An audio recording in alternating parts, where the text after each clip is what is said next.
Before the car can be towed, the steering column must be released by inserting the hands-free card in the vehicle's card reader.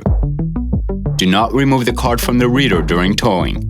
Press the engine start button for 2 seconds and position the gearbox in position N. Use only the towing point provided in the front bumper.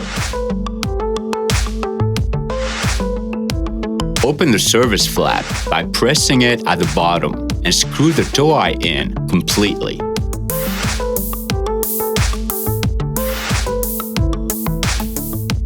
Tow the vehicle at no more than 15.5 miles per hour.